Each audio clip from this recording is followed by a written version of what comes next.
Okay, well, thank you everyone for joining us this evening.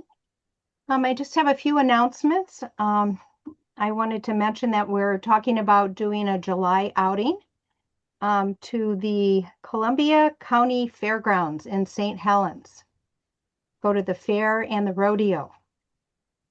And it's not too far outside of Portland, St. Helens. What, about 30 minutes maybe? We haven't quite picked the date yet, but we're going to be announcing it. And also, if there's anyone in the group here that would like to sign up to do an outing, please let me know. Or if Steve Long's on, he's our outing committee person. And the other thing I wanted to mention, in July, we're going to be putting out the gallery submissions for PPF. And we have about 4 coming up, and it's going to be real exciting. And we'll have all the information you need to submit your images and more details on requirements and sizes and all that. So get ready for a really good fall for showing our work. So with that, I am going to start the photo challenge. If you're all ready. And I've got to make sure I put the sound on this. So let me,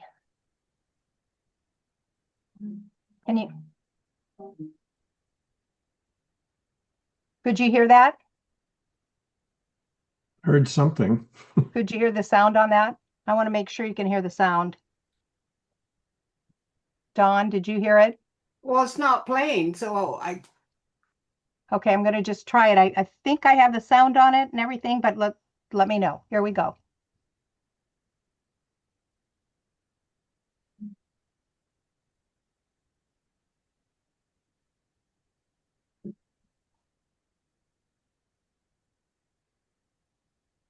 Kathy, did you share your screen?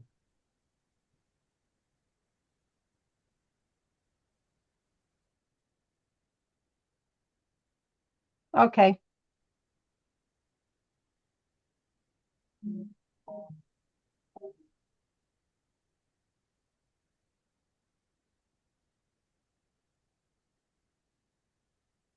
Share my screen. Why would I do that?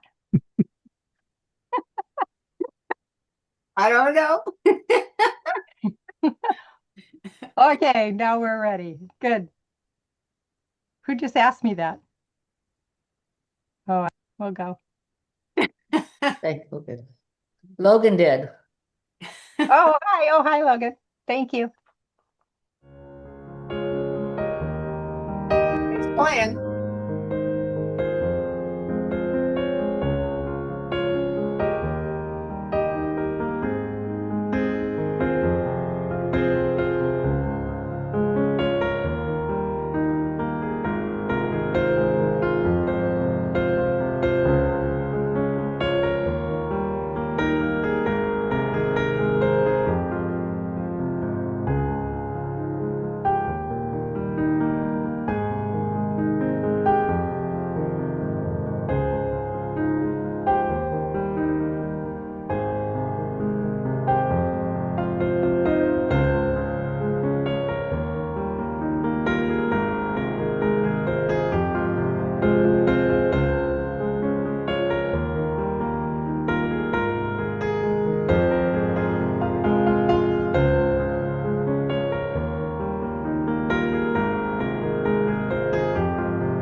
Okay.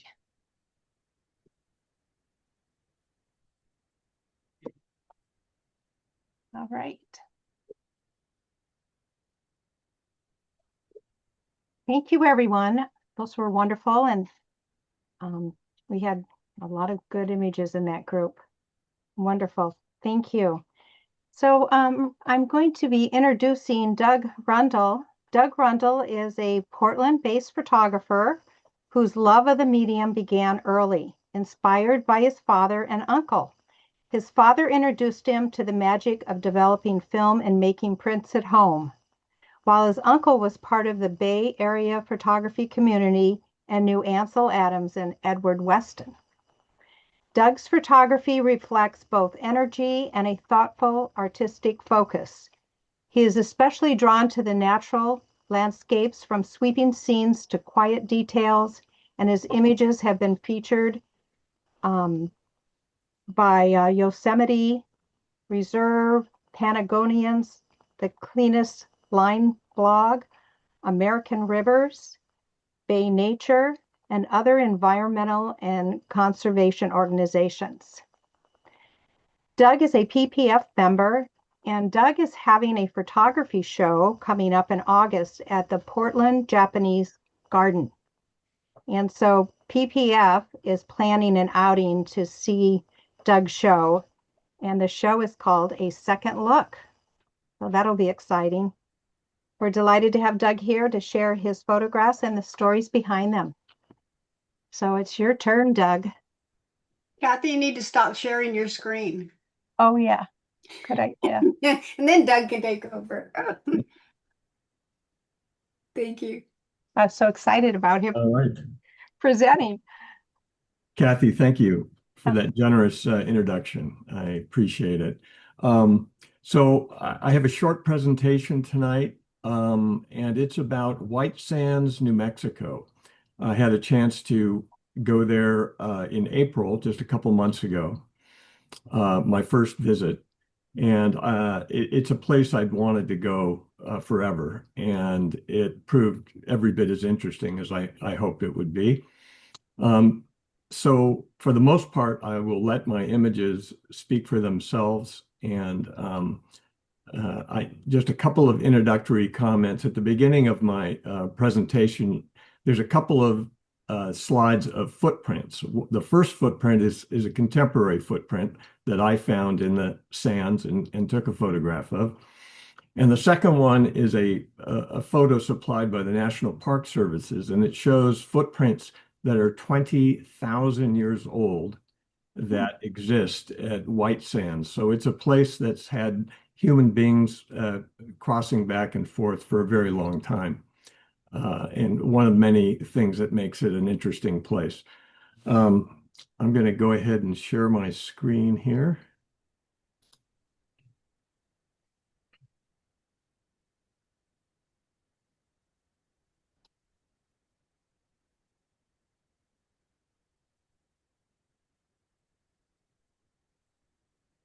Let's see.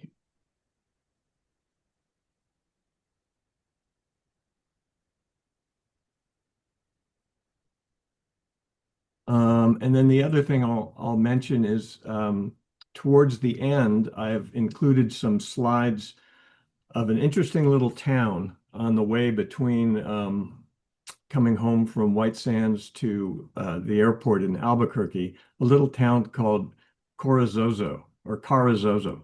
And I took some photographs there, and I'll talk a little bit about that at the end. It's a sort of a ghost town that's become an interesting artist's enclave. But with that, let me go ahead and get started here. Oh, and by the way, the music, so please listen, make sure your sound is up. The music is lovely, and it was supplied by my daughter, Deirdre.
pause it here just to introduce the next, the ending set of slides, which are about this little town called Carrizozo, which was really a southern New Mexico dying little ghost town until a couple came by about 10 years ago to try to make it into a little artist town. And they opened up a photography gallery and a sculpture and art gallery, two different galleries, opposite sides of the road. And they've been making a go of it. And it's a very quirky, interesting town. But the photo gallery there is the largest photography gallery in the state of New Mexico. And it's the center of a annual photography contest that the state has. So it's kind of an interesting little place. And its mascot is the burro. So you'll see a few artistic burros in this next series.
And that's it. Wow. Those were absolutely beautiful. Thank you. Wonderful images. Does anybody have any questions? Yes, Doug, I have a couple. The scenes with the white sand dunes, but at the bottom are, flat areas that have undulating waves in them. How were those formed? Do you know? Are those ancient, or are those from wind, or what are those from? They're ancient layers that have been probably formed by wind and compressed by the weight of sand. And then I think as the dunes have moved on. They've left these interesting patterns, and those will come and go. They'll be covered up and then exposed again, and it's just one of the unique features of how the sand sort of moves around and reforms over time. And then my other question was, are the plants, do they spread by seed or are they like a corm or something that is underground? I think it's mainly by seed, like the one of the main plants there, the yucca plant, has that little stalk in the middle that has flowers and releases seeds. So I think that's mainly how they do it. And then are you what kind of camera are you using for these? I have a Sony mirrorless camera.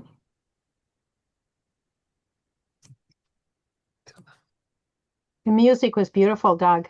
Oh, Must be proud of your daughter. That was wonderful.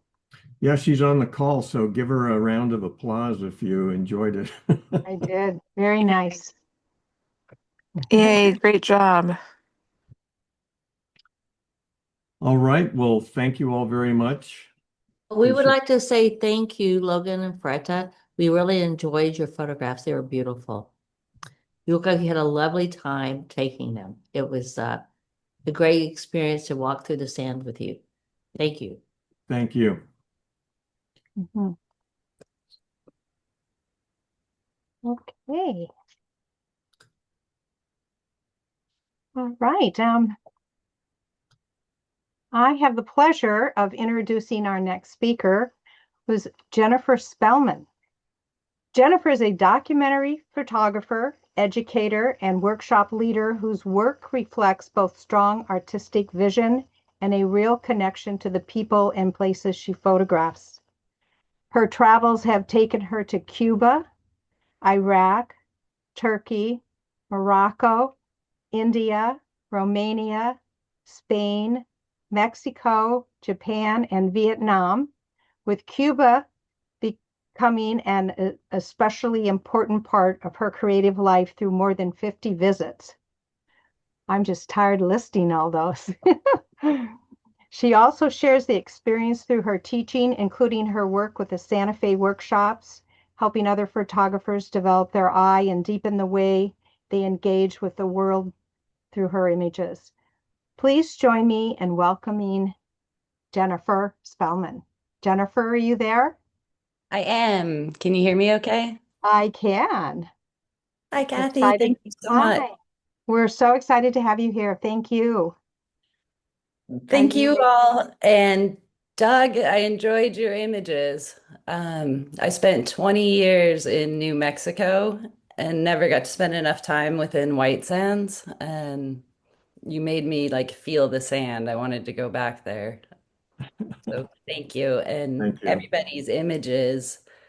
I had such a haywire day today, and I got to arrive onto this Zoom right as the music was playing through your members' photography. Mhm. And it was the first time all day that my shoulders relaxed, and Mm. I got to feel a little bit of who this group is. Those pictures were threaded with all kinds of adventure and soul, and it's wonderful. So, thank you all so much for having me tonight. I believe a lot in community and collaboration, and it's important to not just work in a void all by yourself as a photographer. So, thank you all for making time tonight to come out.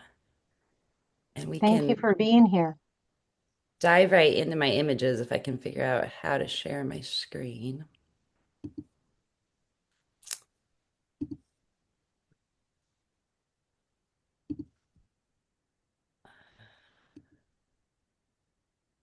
How's that look? Can everybody see it?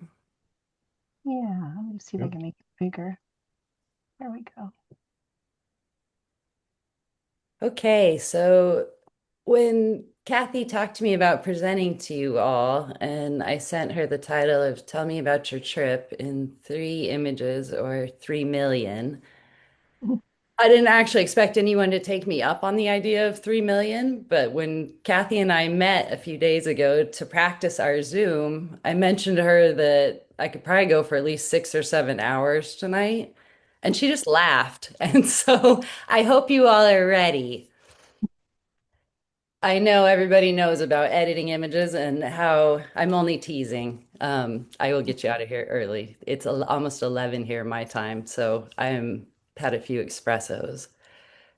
This is the kind of pictures I made in a former life. I used to work for a district attorney's office in investigations, and I made some really bad out of focus pictures for evidence presentation, and they sent me to Santa Fe photo workshops, and it kind of changed my life. I ended up changing my whole career, and this is the first photo I ever made that captivated me. I know everybody's got their one. I took a leave of absence from the district attorney's office, and went on a semester at sea aboard a ship and took my dad's old Canon AE1 camera and learned to develop film in the bottom of this ship that had 600 college students on it. And I remember looking at this picture in the tray, and it was the first time I really felt grabbed by photography. So I moved to Santa Fe after taking a few Santa Fe workshops. I fell in love with not just photography, but the whole creative process that was happening. I wanted to live and breathe it. And I walked away from 8 years and a degree in criminalistics, and 8 years at the DA's office, and tried to start over and took workshops from a ton of different people. And this was a workshop with Sig Harvey, and it was the first time I was starting to learn about metaphor. I went on a documentary photography project to Mississippi, and this was the first time I really tried engaging with strangers, and people couldn't have been more kind and more welcoming. A lot of the early work I did was really conceptual. I liked that idea of having control over each piece, and I think all these things you build as a photographer, the more things you try, like if you love running around the world, being stuck at home, having to do still lifes teaches you something about yourself. So this is from my home, old home, New Mexico, and I wanted tonight to feel like an invitation. And this is the picture I took right before I moved to Wilmington, North Carolina. The first time I came to visit here, when I landed, that happened on the plane, and it convinced me that it was a place I wanted to be. So tonight, I wanted to take you guys onto an adventure and try to explain what it's like to have been to Cuba.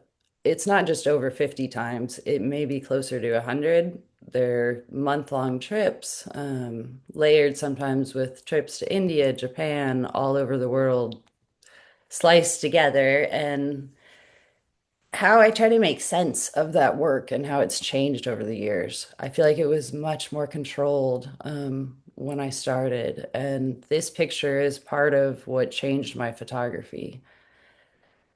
That guy in the sunglasses is Carlos Otero, and I work together with him a lot in Cuba. He's a really wonderful photographer. And those two kiddos lived and worked on a farm near his home. And I gave that little girl my camera, and she threw it on self-portrait.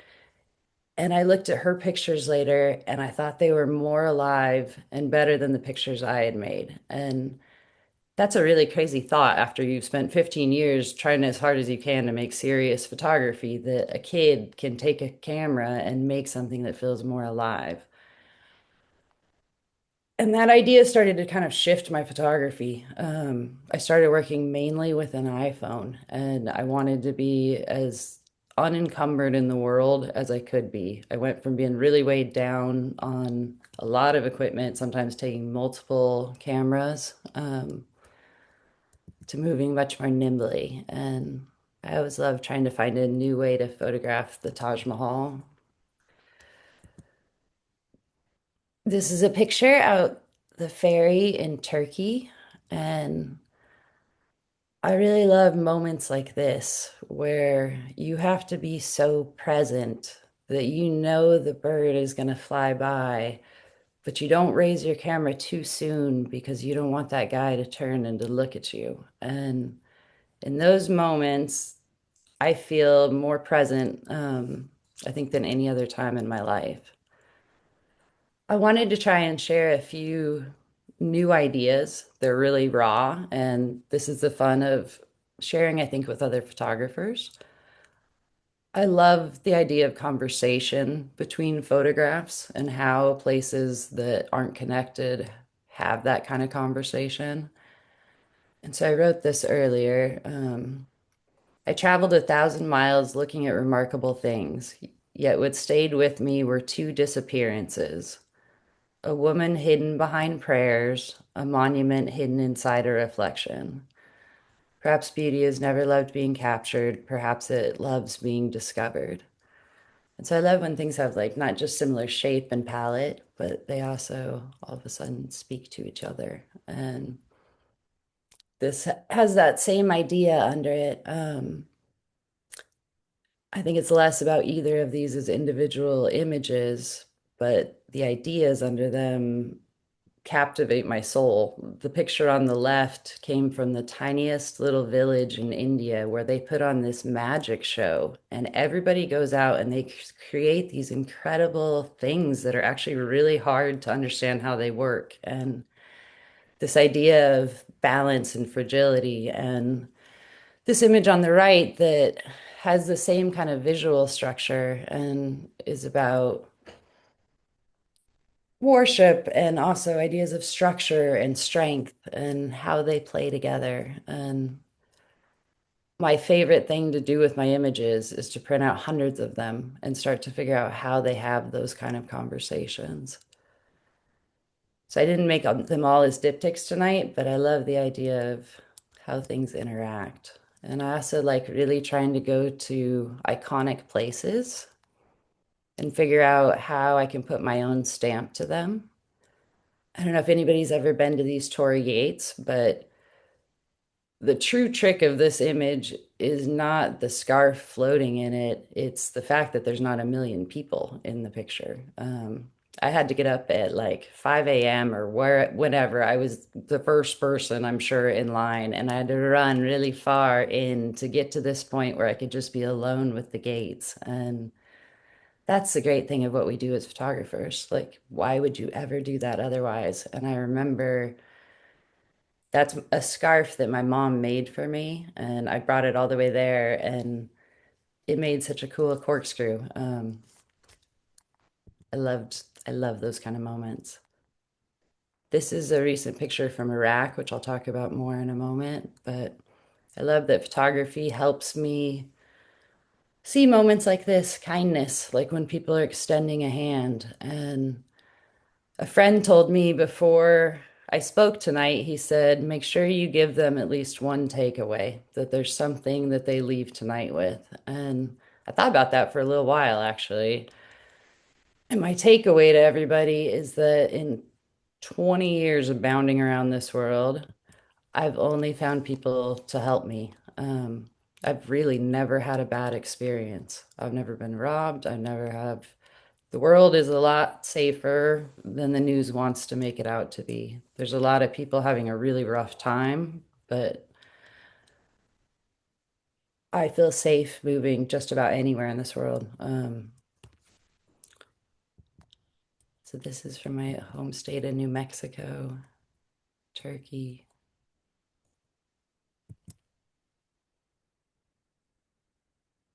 I like the idea of the people that we make larger than life and who those people are and why they're celebrated. Those ideas pause me all over the world.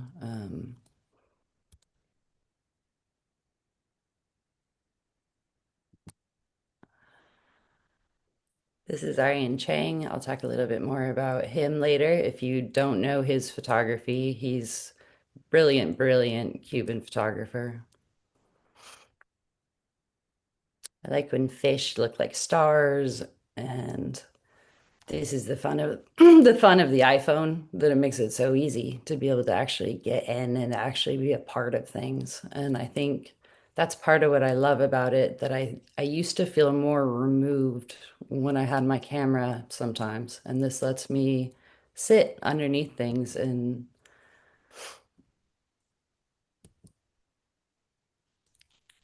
feel the pull of them.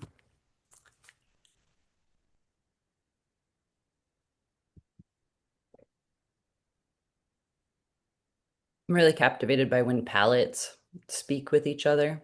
When, I don't know if you guys have ever arranged your images by like Pantone, but there's different ways to look at them that way. And I like the conversations that happen there.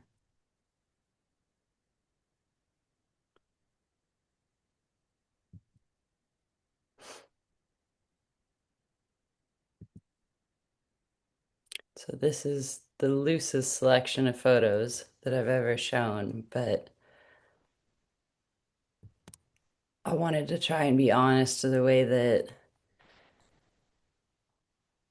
my photography became more fun, I think, when I really made it reflect who I am. And I was never going to be somebody who was going to have a series of exactly 18 images that were all regimented and the same. And working with the iPhone and going to places sometimes really off the tourist path, I think have let me explore all of that. I included this one to say I like the ability we have with our cameras to like create obscurity when things are hard to see. And watching a bullfight was really hard for my heart to watch. And so I try to make that match within my photography. And this was a wild fireworks celebration in San Miguel. And this is where I'm having fun putting my iPhone through its paces. I'll hold it up after I'm done speaking and show it to you all, but it mortifies everybody. It's cracked, it's still a 14. I'm all about trying to use kind of like the every person tool right now and to see how far you can take it. And this is after a world of carrying the biggest, heaviest SLRs for a really long time in life.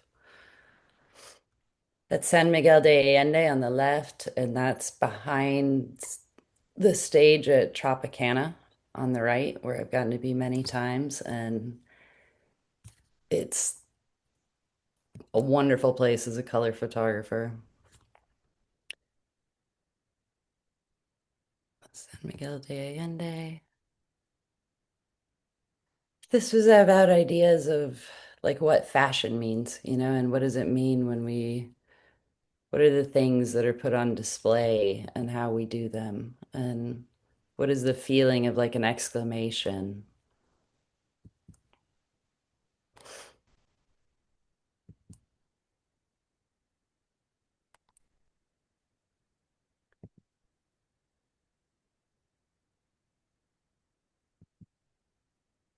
I love when pictures are too big for the frame. Like when I can't, in the moment, I know there's a problem and it's a wonderful problem that I have no idea where to cut things off. And this is a picture, I think this was actually on a timer and these kids pushed the button on it. I can see the evolution of my iPhone along the way, and I can share that because we're all photographers here. And the fun part of being on the front end of the iPhone is I can see how quickly it's catching up, but I can see the softness in some of the beginning ones, versus now the later generations that are starting to get sharper and sharper. It's fun to outsource your photography. Gave this to these kids, and just like that girl, they will always make a cooler portrait of themselves as a group than I could ever make. And that's humbling. I have taken a lot of portrait classes, but I like this better than anything I did of them that day. And the opposite, moments that feel so hyper still when it's not all bursting out of the frame and you're so in tune that you can actually feel the rhythm like of the waves of a place. This is a series I did in Baracoa, Cuba, as close to a series, I guess. I got stuck one time there for like 3 days with it just pouring rain. And I finally wised up to, instead of facing the streets, to start riding around in cars and photographing out the windows. And this is one of my favorite images just because it was so darn lucky. I wasn't there that long, and every once in a while, all these things conspire in the exact right way you need them to if you're willing to slow down and actually pay attention. This had that same feeling to me. It was such a millisecond slice before they all lined up. And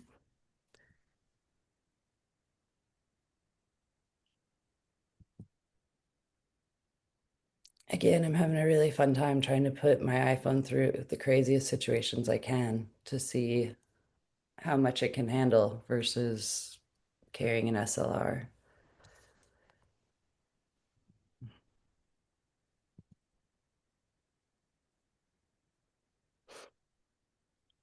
This is India and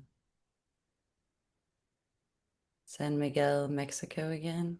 Actually, I think this is in Guanajuato during a parade. Again, one of those moments where you just start looking at all the elements and driving out of the car window, but I loved the emotion of it. This was another one that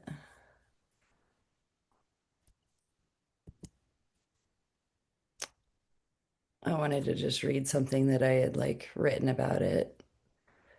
The map insists that these places are separate, but Magenta seems unconvinced.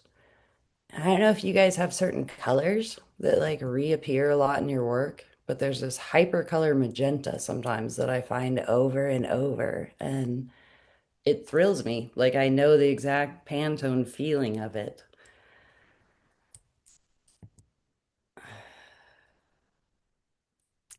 This is in Istanbul.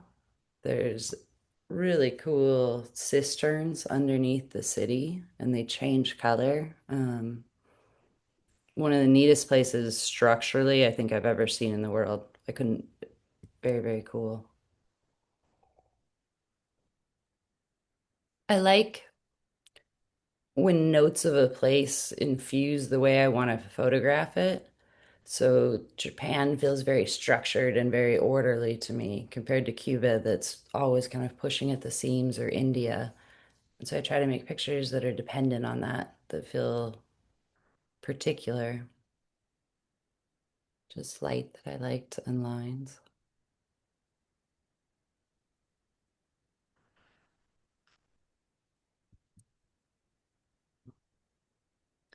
This is an image from Iraq, and one of the most beautiful places I have ever been. And inside of this temple, this one guy at like 2 a.m. was changing the light bulbs, and I couldn't believe it. They keep it open 24 hours a day. And I was so enchanted with this place. At like 1 in the morning, I couldn't sleep, and I walked 3 blocks back.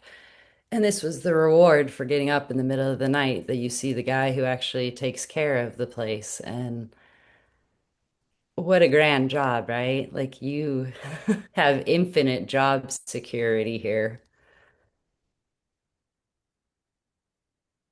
This is Santiago, Cuba, and just ideas about light. Turkey, Santa Fe, and back to Iraq.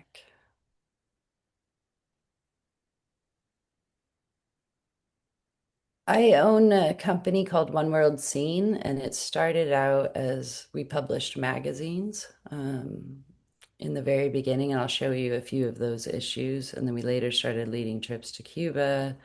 And earlier this year, I declared with gusto that I was going to lead trips only to misunderstood countries, so that I was going to go to Iraq and Cuba. And unfortunately, that's going to be harder than I thought. But Iraq was a place that I still am processing. I'm not even sure exactly how to speak about it right now. It was darn near the kindest place I've ever been in the world. Not for a single second did I feel nervous for my safety. On the contrary, like things would happen, people would give us free ice cream everywhere we went. And it was a place I really, really loved to go back to. And I hadn't spent a lot of time in the Middle East before this, and I was there last November for the last time. So I don't know when I'll get back exactly, but this shifts us back to Cuba. And like a lot of people, I love photographing hands. I love seeing what people are willing to share with me and show me. I pick up things everywhere. I think part of being a photographer is it makes you curious. And I've learned, sort of like when you're talking about Doug's, the tactileness of that sand, that sometimes my photos become better when I feel the texture of the world around me. This is back to Havana. And ideas of when either the weather or a person exclaims for you, when you get that sense of real humanity or life coming through, those things always pause me and make me excited.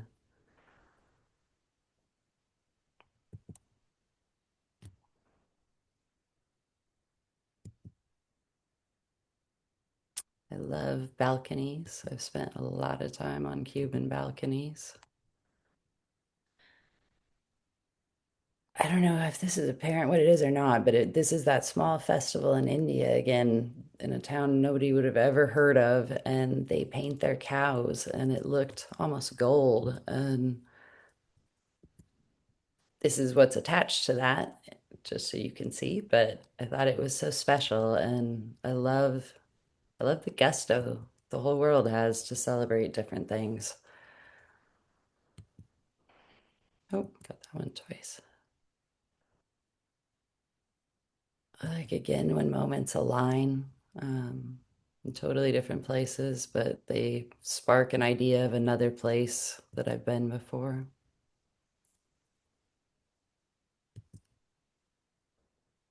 This is a rare moment that I wish I would have had time to stop what I was doing and just stay. This is in the Sahara Desert, and it was a random moment when it had rained enough that I got to watch a guy kiteboard there. And I have never seen somebody kiteboarding in the Sahara in all the times I've been there. And I would have loved nothing more than to kiteboard that day. I like when the world is mysterious.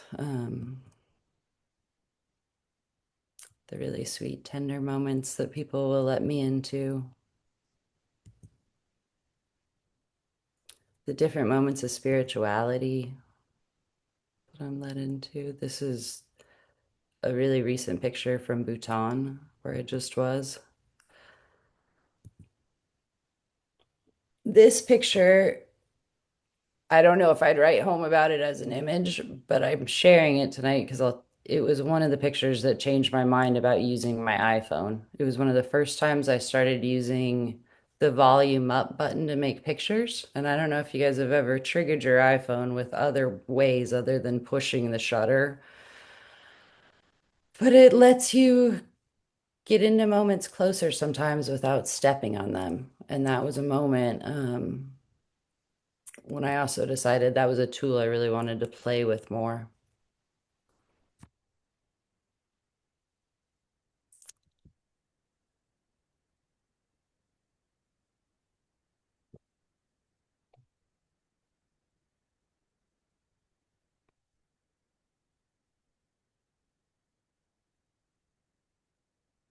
This haywire red color feels a little like that haywire magenta color to me. I love it when it's color so intense, it's almost going off the spectrum. And anybody who is like a type 1 photographer by the pixel right now probably has their skin crawling at the like overblown highlights. This is the difference of me having to have been a complete technician for so many years in life, and now sometimes liking when things push outside the register and thinking that's the way that light felt. Or it's fun to challenge all these tools and see how many different types of light they can contain in one frame and actually be able to handle. This is Havana as well.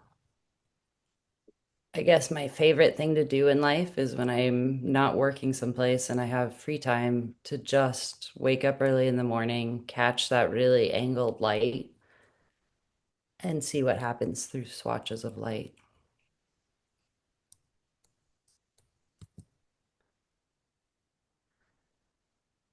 This is all a bigger section on Cuba. It's another place that feels tender right now that I'm not even sure totally how to explain all the feelings I have about what's happening there. I'll just say that I don't know the answer to any of it, but I know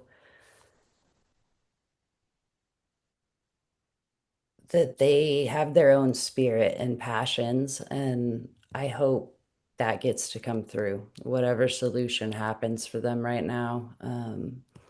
I've never met a country that has such a unique footprint in terms of the way they take care of each other. I think as a community, Cubans watch over Cubans, and it's come from a lot of adversity along the years.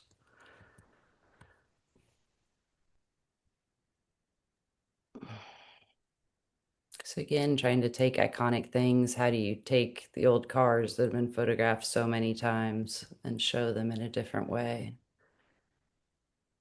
This is a family that lives in one of the most remote places in Cuba that I've ever been to. You have to take like one of those old military trucks in for 6 hours to get to this place called Alegria de Pio. And it's where the very heart of the revolution and Fidel and all these things were born. But it's also a place that is just super remote. And it's maybe one of my favorite places to spend time in Cuba as well. These are images from my last trip to Cuba. This is something I've never seen before. I was on the eastern part and gas was being rationed. We had to buy black market gas. This is communities actually going out and mining for specks and specks of gold by this little area called Moa. This was also on my last trip to Cuba. And I put in a couple of these that look almost the same, but this is to show the siphoning of gas. And I don't know if you guys have ever siphoned gas or watched somebody siphon gas before. It's awful. Like that tube, you definitely inhale stuff from it. And this is the point that people are operating in there right now. So I wanted to share good things about Cuba as well. And this is the photographer I mentioned earlier, Aryan Chang Castan. He was my first real Cuban friend and one of the best street photographers I've ever met. He lives in New York now, and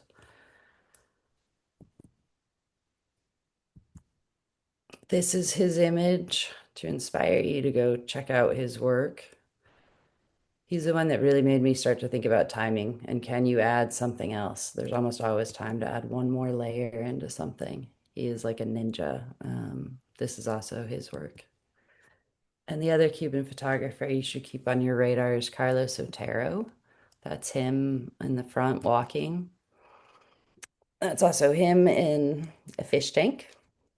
And these are his images. And what I learned from Carlos is the way he honors every one of his subjects. He does a series and he's much more regimented in the way that he works. We work very differently, even though we work together a lot. He lights things and he shoots Cubans all across the island. And to me, that's what shows it. It lets you feel, I think, that these people are not our enemy, that they're 90 miles away and they're our neighbors. So I wanted to share a little bit about collaborative projects tonight too. When the pandemic hit, It was a spooky world for somebody who loves to travel and bounce all over the world. So I started teaching online. I started editing. I never made sourdough bread. But a friend and I decided we wanted to keep in touch with all of our friends in Cuba, and we decided to launch a collaborative project called Cuba Scene. And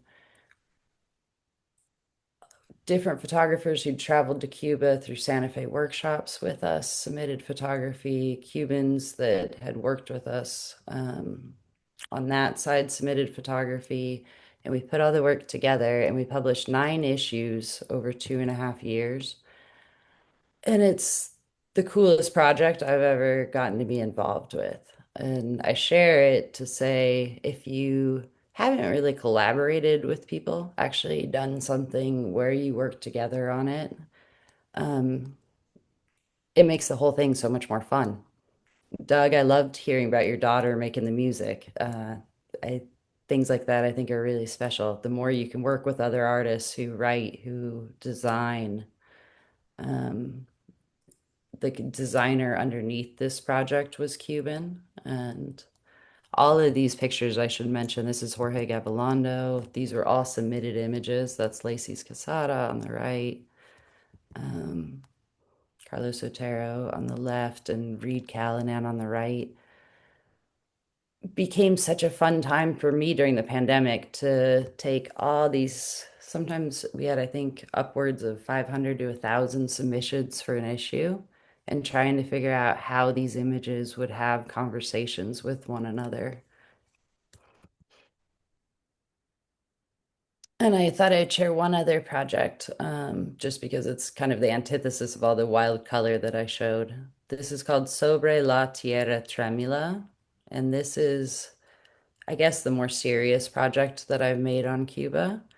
It means above this tremulous earth. And I made this during the pandemic, when I was trying to learn everything I could about zines, and I wanted to try to think about how images again could flow together and trying to figure out how to layer. Cuba is layered and how to create a zine that felt as layered as that. Jose Marti is the national poet of Cuba, and he's kind of the one guy universally all Cubans can agree on. His writing is really, really brilliant, and it spans across love and loss and all kinds of different important themes. And so I used quotes from Jose Marti, but I tried to intentionally push the way that you would think about them being paired.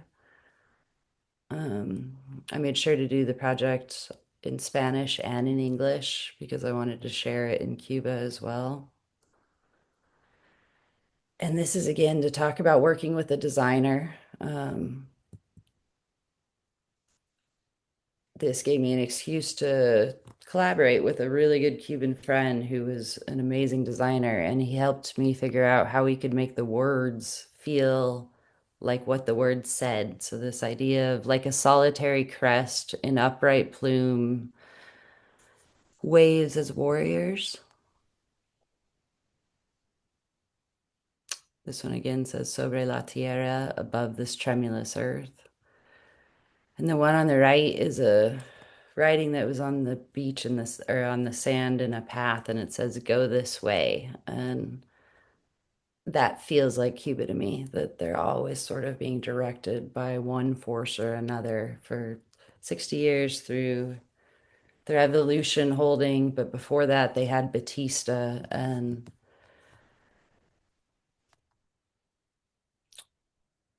this was a layered vellum print that I included when I made this zine, again with the idea of trying to figure out how I could infuse it with different layers. A friend, Cotton Miller, who works with Santa Fe Workshops, actually printed it for me and made it textural, like it was on the wall. And I really enjoyed the idea of working three-dimensionally, of trying to rip pictures from one frame to another to see how the pages could interact. And I liked it feeling jagged and rough, and the way Cuba felt in that moment to me. This is another Marti line, the honorable man escapes this world.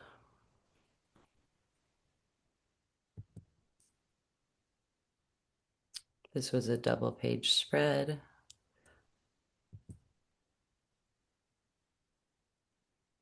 Silence is what my soul craves. And then this was the way the back of that project was layered.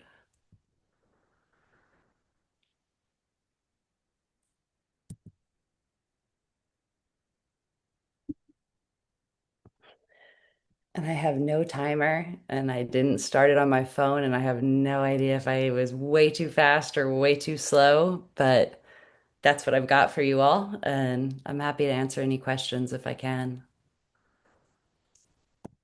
I just have a comment. I am extremely moved by your photographs. That was just had such an emotional aspect to them all. And I'm just really moved. Thank you for sharing those. Thank you for having me. I would like to say the same thing.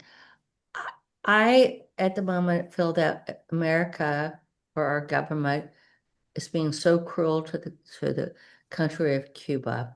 And then I know that the people there don't deserve it.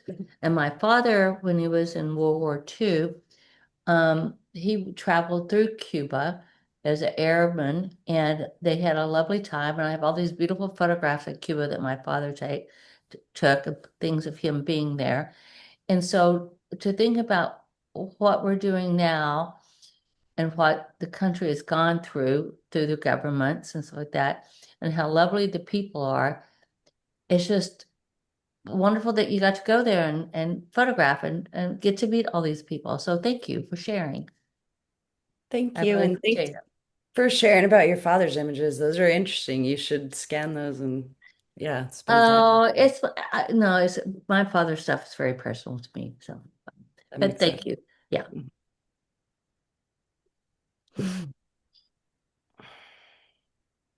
So What? will you be going back to Cuba again soon?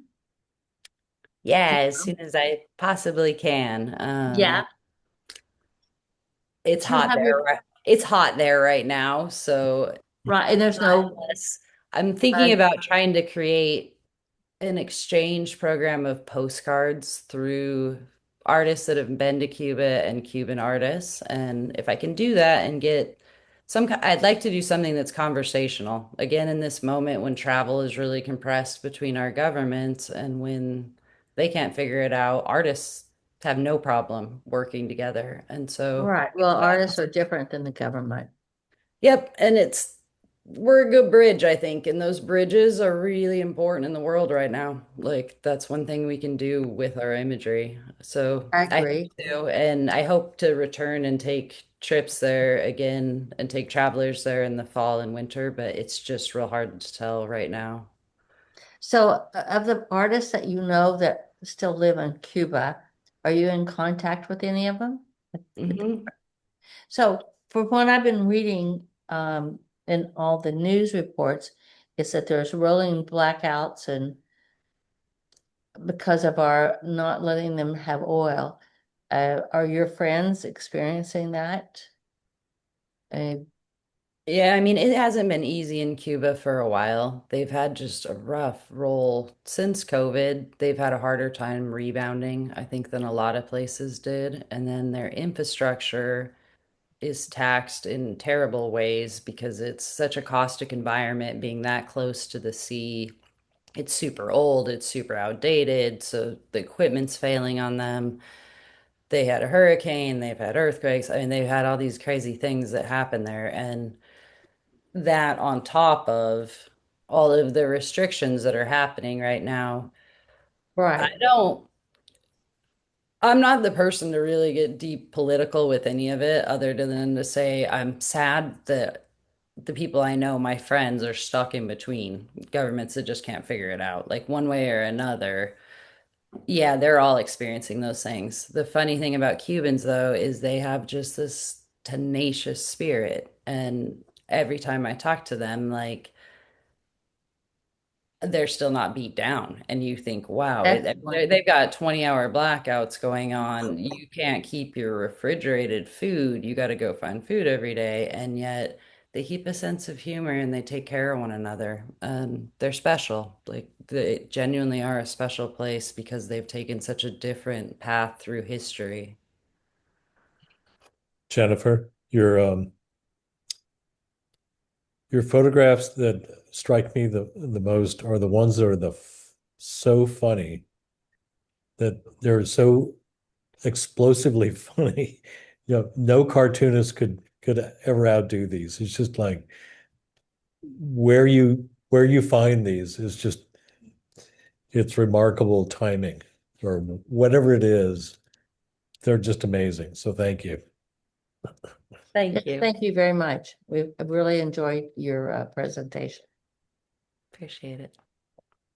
Jennifer, what took you the first time to Cuba? What was the reason for going? When I know you've traveled a lot, but that first trip to Cuba, was there any particular reason that you wanted to, I know being a photographer, is that what took you there? Or Um, I was 21 years old, and that oh, ship I was going on around the world took me there as my first stop. And we oh, spent 3 days there, and this was in 2001. No, is that right? 2001. So they were just coming out of the special period. It was much tougher, I think, than I totally understood in that moment. And fast forward a decade later, I was working pretty extensively with Santa Fe workshops in Mexico, Japan, a lot of their travel programs, and they had started a program in Cuba. And the director of Santa Fe Reed is really sharp in the way he initiated that program. He connected it into Fototeca de Cuba, which was with the best artists in Havana. And so it shaped our whole program that we connected with them. And so when I started working with him 10 years later, it was really handy because I could say, oh, I know Cuba. I've been there before. And I just didn't go into depth that it was for 3 days, like 10 years ahead of time. But it kind of opened the door to coming back. Weirdly, that trip I took around the world, I went to 12 countries and almost all of them have come back up in life, as things do in all of our lives, the weird way things wind together. easy. Oh, may I ask, do you miss your professional camera? Did you get rid of it? It's still in the closet. I have it. And I'm not anti-camera at all. It was more just after the pandemic. The first time I went to the other side of the world, I went to Romania. We were out when it was like you still needed to show your IDs to get into bars and restaurants. You were wearing masks, and it seemed really cumbersome to have a camera in that moment. And yeah, either Turkey or Romania that first trip. And so I left my camera, and it scared me, and it ended up being really fun. And it made me fall in love in photography in this way that felt okay to go through the experimental process again and to say, they're not all going to be tack sharp. I don't have control over every acute detail at this moment, but it's getting better all the time, and I'm going to be a ninja with it when it's perfect. And I've learned to embrace serendipity enough to just learn every once in a while, like you drop the iPhone and it makes a better picture than the one you were making. And that keeps me humble. I love it. So yeah, I still have a Nikon Z6, Z6 or Z7, that I haven't sold. Thank you. It's an inspiration, just so much, just everything you showed tonight. Thank you. Thank you all. Check out One World Scene sometime if you want to travel to Cuba. I'd love to see anybody. I also work with Santa Fe a lot, and we just launched. So One World Scene really had to reinvent itself from doing things in Cuba and Iraq right now. And so we just launched a new collaborative project called Ordinary Days, Extraordinary Times. And it's taking 24 photographers, and we're going to photograph slices of 24 hours in the day across a 12-month time period, and everybody's going to work together on it. And I love doing things like this. So drop us an email at One World Scene if you ever want to try to collaborate on something. We love working with new photographers. Jennifer, thank you very much. Very inspirational. I had at least an espresso before this all, and it's 11:30 right now. So if anybody needs a support group, I'm going to be up all night. If you've got woes with your camera, let me know. Otherwise, thank you all. Thank you, Thank Jennifer. you. Thank you. Appreciate it. Take good care. Thank you. Bye. Bye-bye. Wow. I'm kind of amazed. That was so wonderful. And thank you all for joining this evening. How did you find her, Kath? Well, Roxanne, if you all know Roxanne, she works at Santa Fe Workshop. They don't know each other, but she called her and asked her if she was available to speak. And I think they had just met for the first time and online, and she agreed to do it. And it's funny because she spoke as I wanted to know more about her, so I looked her up. And 2 years ago, she spoke, and I watched the video of a group in Alaska, Alaska Photographic Center. She did a lecture there, and she also did a photo. She was a juror for their photo submissions for that group. And I watched that and I saw how good she was. So I was really excited to have her join us. So, The thing that really struck me was the picture of the Taj Mahal with a little squirrel or whatever it was in front of it. mhm. You always see, you know, lovely pictures of the Taj Mahal in travel magazines and everything. This is so different. And then she had another one with a flower. It's to think of doing something like that is, you know, it really is a sort of unique approach. I agree. And seeing the world and having such a positive attitude about the world, it was pretty impressive too. That was nice to hear. And when you haven't traveled the world, you do get kind of nervous of what could happen and all the stories people tell you. And here she wasn't afraid of anywhere she would ever travel, really. Oh, I know. know. That was my takeaway. When I was researching and I saw that she had made 50 trips to Cuba, and then she said, well, really, it was more like 100. I'm like, oh my goodness. It's amazing. Yeah. I think I appreciated a lot just her authenticity in Mhm. really getting into who the people were and so on. My late husband was Iranian, and I'm Oh. just so aware of the huge disconnect between the perception of the Iranians in the world because of the news and because Mhm. of their leaders and all that kind of stuff. And she gets really into the nitty-gritty with the real people on the streets, and that authentic connection is just Mhm. really powerful. I really honor that. It's Yeah. And she's looking for the kindness. right. Yeah, Mhm. and she found it. She did. That she could go into some place that you would, especially, I don't know if she was going as a woman by herself, but that's pretty scary to do.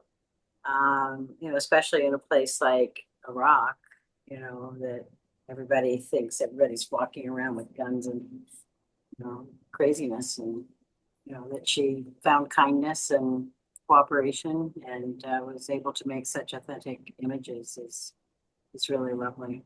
So, Yeah. yay, Yeah. some good news in the world. Yeah, that was good. I enjoyed that so much. Yeah. Okay, everyone. Well, thank you so much. I think it was a good evening, and thanks for joining. And thank you, Doug. Sure. for your beautiful images. Thank you, Kathy. Okay, Thank you you, guys. Kathy. Thank you. Thank you. All righty. You did Have a good great. rest of the evening. Thank you. Oh, thanks, Logan, for telling me to share. It's just the details, just Oh yeah, those details. But the people, both people, Doug and I can't remember the young lady who just talked. Jennifer. Jennifer. It was Kathy. You did a great job. Thanks. Oh, thank you. Yeah, I really enjoyed it. Okay, wonderful. Thank you. You guys have a great evening. You too. Okay, bye-bye. Bye. Bye.